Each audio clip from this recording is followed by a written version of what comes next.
Friends, welcome back to the lecture series of Judicial Examination.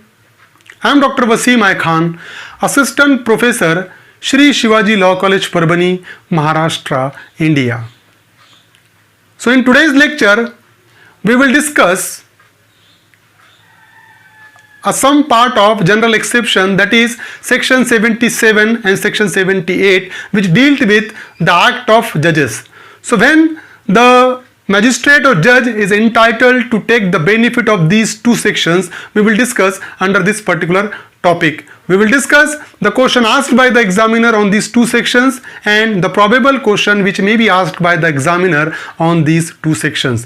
तो आज का हमारा पॉइंट ऑफ डिस्कशन है सेक्शन 77 और सेक्शन 78 इंडियन पिनल कोड का, जो डील करता है एक्ट ऑफ जजेस से रिलेटेड। कब जजेस जनरल एक्सेप्शन का बेनिफिट ले सकते हैं, ये आज के हम लेक्चर में डिस्कस करने वाले हैं।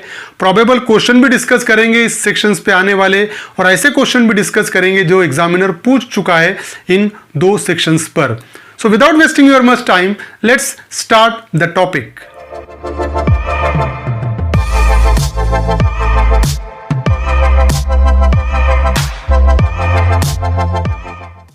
Act of Judges, section 77 and 78 of Indian Penal Code, which comes under the category of general exception.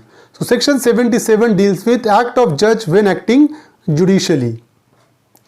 So nothing is an offense which is done by a judge when acting judicially in the exercise of any power which is given to him by law. Suppose if any judge does any act while he is doing any act in his official capacity, then that act will not be treated as an offense. Section 77 provides a protection to a judge. तो जज कभी भी अपनी official duty करते हुए अगर कोई act करता है तो वो एक्ट ऑफेंस नहीं कहलाएगा। अगर वही एक्ट फॉर एग्जांपल वो आउट ऑफ कैपेसिटी, अगर उसके ऑफिशियल कैपेसिटी के बाहर रह के करता है तो हो सकता है वो ऑफेंस होगा, बट वो ऑफिशियल कैपेसिटी में करता है तो सेक्शन 77 का प्रोटेक्शन उसको प्रोवाइड होगा। That particular act will not comes under the category of any offence. So such is a general exception provided to the जज। तो ऑफिशियल ड्यूटी करते हुए जो भी एक्ट करेगा वो ऑफेंस नहीं कहलाएगा जज का। Then second part of section 77 is nothing is an offense which is done by a judge when acting judicially in the exercise of any power which in good faith he believes to be given to him by law. So while exercising any power, if any judge or magistrate believes that that particular power is given to him, and upon such belief in good faith if he does any act, that act will not comes under the category of any offense. तो अगर कोई magistrate अगर अपना act करते हुए अगर good faith में उसको ऐसा लगता है कि ये पर्टिकुलर एक्ट मुझे करने के लिए पावर है और वो एक्ट करता है, तो वो बिलीफ के चलते उसने एक्ट किया, गुड फेथ में किया, इसलिए उसका एक्ट ऑफेंस नहीं कहलाएगा, क्योंकि उसको लगता है कि उसको ये पावर दिया गया है और वो पावर के जरिए वो काम कर रहा है, गुड फेथ में किया। That is not an offence. So the जज will not be held liable for that particular act. तो वो एक्ट के लिए जज लायबल नहीं रहेगा। सो सेक्शन 77 पे प्रोबेबल क्वेश्चन है जो एग्जामिनर पूछ सकता है, व्हेन जज is entitled to take defence under section 77 of Indian penal code 1860, कब डिफेंस के लिए एंटाइटल्ड रहेगा। First option is judge when acting judicially in the exercise of any power which is given to him by law. Second one is judge when acting judicially in the exercise of any power which in good faith he believes to be given to him by law. Third one is both of the above correct. Fourth one is none of the above. हमने already दो part देखे। पहला part ये कहता है कि nothing is an offense which is done by a judge while acting judicially in the exercise of any power which is given to him by law. जज को जो पावर लॉ ने दिया है वो पावर को इंटरटेन करते हुए अपने जुडिशियल एक्ट करते हुए अगर कोई एक्ट करता है तो वह एक्ट ऑफेंस नहीं कहलाया जाएगा। ये एक है। और दूसरा ये है कि अगर गुड फेथ में अगर उसको लगता है जज को कि मुझे ये पावर दिया गया है और गुड फेथ के जरिए अगर वो एक्ट करता है तब भी ऑफेंस नहीं कहलाएगा। सो यहां पर correct answer is both of the above are correct. Now section 8.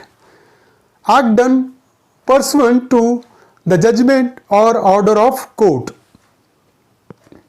So nothing which is done in pursuance of or which is warranted by the judgment or order of a court of justice, if done whilst such judgment or order remains in force, is an offence,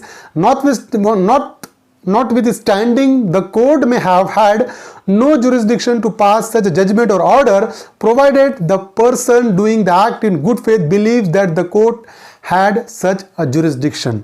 तो अगर for example कोई court ने अगर कोई judgement दिया और वो judgement को एग्जीक्यूट करने के लिए, वो जजमेंट इन फोर्स में है, वो जजमेंट फोर्स में है और उसको एग्जीक्यूट करने के लिए अगर कोई पर्सन कोई एक्ट करता है ये बिलीफ में कि वो पर्टिकुलर कोर्ट को जुरिस्डिक्शन है ऑर्डर पास करने का, और उसको एग्जीक्यूट करने के लिए अगर कोई पर्सन एक्ट करता है और वो एक्ट करने के दौरान अगर उससे कोई ऑफेंस होता है तो he will not be held responsible for that particular offence.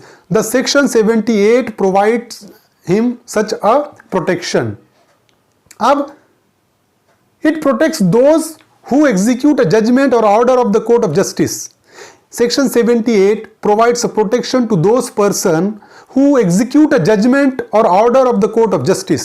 या ऐसे पर्सन को प्रोटेक्शन प्रोवाइड करता है सेक्शन 78 जो पर्सन कोर्ट के ऑर्डर को, कोर्ट के जजमेंट को एग्जीक्यूट करते हैं, उसको अमल में लाते हैं, उसको इंप्लीमेंट करते हैं.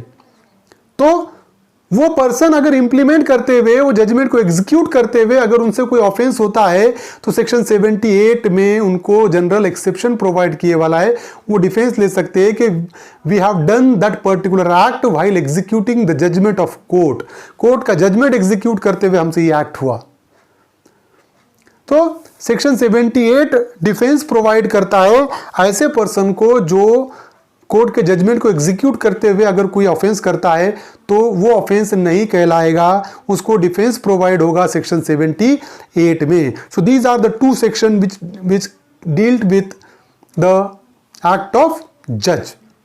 I hope you understand this topic, and if you understand this topic, please subscribe my channel, hit the notification button, hit the like button and share this video with your friends. Thank you very much.